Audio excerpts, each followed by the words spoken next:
আমাদের আবহাওয়াতে মুসাম্বি মিষ্টি হবে তো? পশ্চিমবঙ্গ বা বাংলাদেশের সমতল ভূমিতে বসবাসকারী আমাদের অনেকের মনেই এই প্রশ্নটা আসে যখন আমরা এই গাছটি আমাদের বাগানে লাগানোর পরিকল্পনা করি। আজকের ভিডিওতে আমি আপনাদেরকে ব্রিক্স মিটারের সাহায্যে মেপে দেখাবো যে আমার ছাদ বাগানের মুসাম্বি ঠিক কতটা মিষ্টি। এছাড়া বাজারে প্রচলিত সফট ড্রিঙ্কের মিষ্টতার সাথে এই লেবুর মিষ্টতা তুলনা করেও আপনাদেরকে দেখাবো, যাতে আপনারা সহজে ধারণা পান। নমস্কার বন্ধুরা, আপনারা দেখছেন ইউটিউব চ্যানেল ওয়েবগার্ডেন। এ ধরনের আরও নতুন নতুন ইনফরমেটিভ এবং ইন্টারেস্টিং ভিডিও পেতে চাইলে সাবস্ক্রাইব করে চ্যানেলের পাশে থাকার অনুরোধ রইল। তো চলুন আজকের ভিডিওটি শুরু করা যাক। বন্ধুরা, ভিডিওতে দেখতে পাচ্ছেন আমার 3 বছর বয়সী বারি ওয়ান মাল্টার গাছ দুটিকে। দেখুন এবছর মাল্টা গাছ দুটিতে কত সুন্দর এবং বড় বড় আকারের ফল হয়েছিল।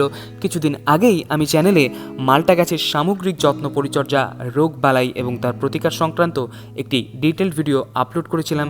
আপনারা যারা ভিডিওটি মিস করে গেছেন, ওপরে ডান দিকে আই বাটনে ক্লিক করে ভিডিওটি দেখে নিতে পারেন।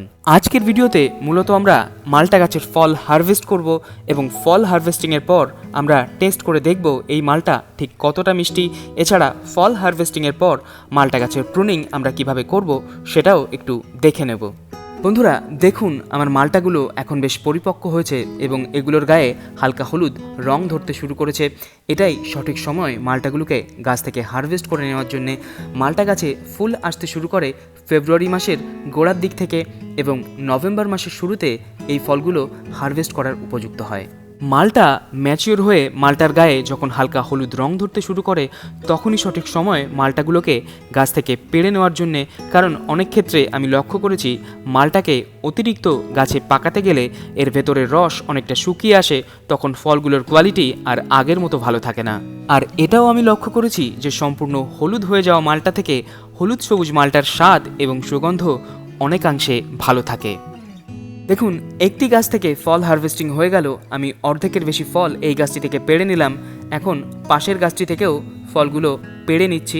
গাছ থেকে মালটা হারভেস্ট করার 2 দিন আগে থেকে বাগানে বা টবে জল কম দেবেন, এতে মালটার মিষ্টতা বাড়বে এবং গাছ থেকে মালটা হারভেস্ট করার পর 2 দিন রেখে খেলে এর মিষ্টতা আরও বৃদ্ধি পাবে।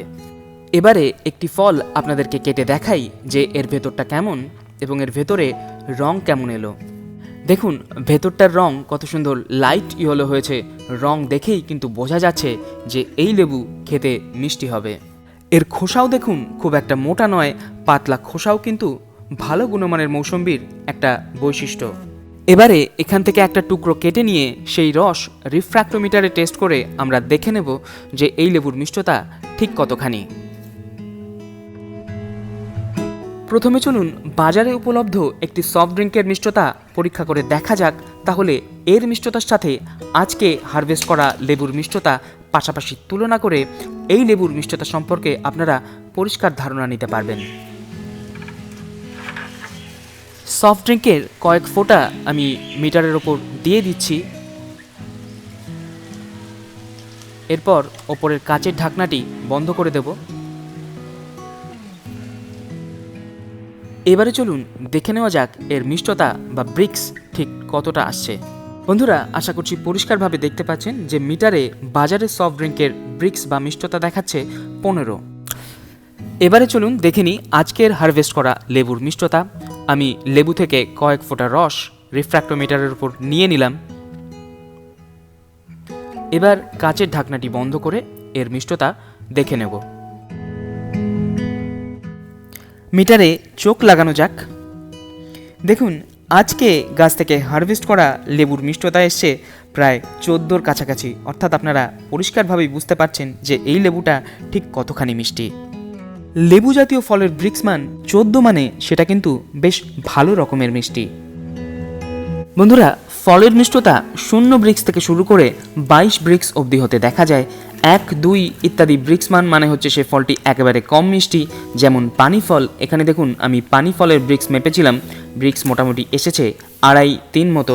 এবং সব থেকে মিষ্টি ফল যদি আপনারা এই চার্টটি অনুসরণ করেন দেখতে পারবেন সর্বোচ্চ 22 অবধি যেতে দেখা যাচ্ছে।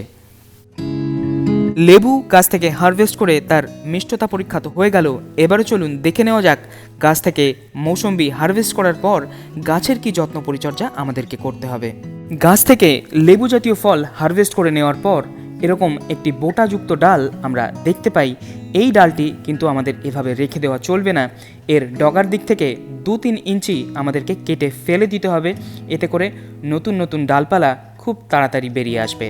এবং এভাবে ডাল কাটাই করার পর যে কোনো একটি ফাঙ্গিসাইড, সেটা কপার অক্সিক্লোরাইড গ্রুপের হলে ভালো হয়, এভাবে একটুখানি জলের সাথে গুলে হালকা পেস্ট বানিয়ে নেবেন এবং কাটা জায়গায় লাগিয়ে দেবেন। তবে না লাগালেও কোনো অসুবিধা হয় না, তবে সাবধানতা অবলম্বন করতে চাইলে এটা করে দিতে পারেন। এভাবে ফাঙ্গিসাইডের প্রলেপ লাগিয়ে দিলে ডালটি ডাইব্যাক হওয়ার সম্ভাবনা আর থাকবে না। ফল হারভেস্ট করে নেওয়ার পর গাছের অতিরিক্ত লম্বা বা অবাঞ্ছিত ডালগুলোকে এভাবে কেটে দেবেন, তাহলে কিছুদিনের মধ্যেই ওই কাটা জায়গার নিচ থেকে আরও কতগুলো ডাল বেরিয়ে গাছটিকে আরও ঝাঁকড়া করে তুলবে, যার ফলে আগামী বছর আরও ভালো ফলন হবে। যে ডালগুলি গাছের নিচের দিকে বৃদ্ধি পাচ্ছে বা গাছের ভেতর দিকে বৃদ্ধি পাচ্ছে সেগুলোকে কেটে বাদ দেবেন এবং কাটার সময় এভাবে গোড়া থেকে কাটবেন, তার ফলে নতুন বাকল বেরিয়ে কাটা অংশটিকে একেবারে ঢেকে দেবে।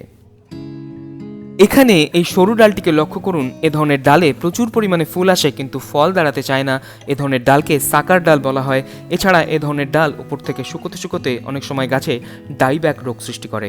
পাশের এই ডালটিকে আবার লক্ষ্য করুন, এটা কিন্তু একেবারে গাছের ওপর পর্যন্ত পৌঁছে গেছে। এই ডালটিকে আমরা কাটবো না, আগামী বছর এই ডালটিতে ভালো ফল হওয়ার সম্ভাবনা রয়েছে। এখন নভেম্বর মাসের মাঝামাঝি, গাছ এখন ডরমেন্সি পিরিয়ডে চলে যাবে, আর নতুন করে কোনো গ্রোথ এখন আর কয়েক মাস আসবে না। এখনই সঠিক সময়ে লেবু গাছের অবাঞ্ছিত ডালপালা ছেঁটে ফেলে দেওয়ার। রুগ্ন অপুষ্ট ডালপালা এবং যে সমস্ত ডালগুলো গাছের ভেতর দিকে গজিয়ে গাছের ওপর পর্যন্ত পৌঁছতে পারছে না, সেগুলোকে আমাদের এখন কেটে বাদ দিতে হবে। ডালপালা প্রুনিংয়ের পর গাছে আমাদের ভালোভাবে সার প্রয়োগ করতে হবে। এরকম 50 লিটার হাফ ড্রামের জন্যে 150 গ্রাম পরিমাণ মিশ্র সার আপনারা প্রয়োগ করতে পারেন এবং 12 ইঞ্চি টবের ক্ষেত্রে 70 থেকে 80 গ্রাম মিশ্র সার প্রয়োগ করবেন। মিশ্র সার কীভাবে তৈরি করবেন সেটা না জানা থাকলে ওপরে ডান দিকে আই বাটনে ক্লিক করে ভিডিওটি দেখে নিতে পারেন। সার প্রয়োগের পর সার মাটির সাথে ভালোভাবে মিশিয়ে দেবেন এবং পর্যাপ্ত পরিমাণে জল দিয়ে গাছের গোড়ার মাটি ভিজিয়ে দেবেন। এখানে যে গাছটি দেখতে পাচ্ছেন এটি মাল্টা গাছ নয়, আমি রেফারেন্স হিসাবে অন্য একটি গাছে সার দেওয়ার ভিডিও আপনাদের সাথে শেয়ার করলাম। এখন গাছে ভালোভাবে সার প্রয়োগ না করলে আগামী সিজনে কিন্তু ভালো ফ্রুটিং হবে না। বন্ধুরা, আমার পেছনে দেখতে পাচ্ছেন একটি দার্জিলিং কমলা লেবুর গাছ। খুব তাড়াতাড়ি এই গাছটির উপরেও একটি পৃথক ভিডিও আসবে, যেখানে আমি এই গাছের যত্ন পরিচর্যা সম্পর্কে আপনাদেরকে বলবো এবং আমাদের আবহাওয়াতে এই লেবু ঠিক কতটা মিষ্টি হচ্ছে সেটা ব্রিক্স মিটারের সাহায্যে মেপে দেখাবো। এই ভিডিওটি দেখার জন্য আপনাদেরকে অবশ্যই সাবস্ক্রাইব করে চ্যানেলের পাশে থাকতে হবে এবং বেল আইকন প্রেস করে অল নোটিফিকেশন অন করে নিতে হবে। এতে আমি নতুন ভিডিও আপলোড করা মাত্র তার নোটিফিকেশন আপনাদের কাছে পৌঁছে যাবে। আজকের ভিডিওটি কেমন লাগলো অবশ্যই আপনারা কমেন্ট করে জানাবেন এবং ভালো লাগলে অবশ্যই ভিডিওটিকে একটা লাইক করবেন। আজকের এপিসোড এখানেই শেষ করছি, আবার দেখা হচ্ছে পরবর্তী ভিডিওতে। সবাই খুব ভালো থাকবেন, আপনাদের দিনটি শুভ হোক।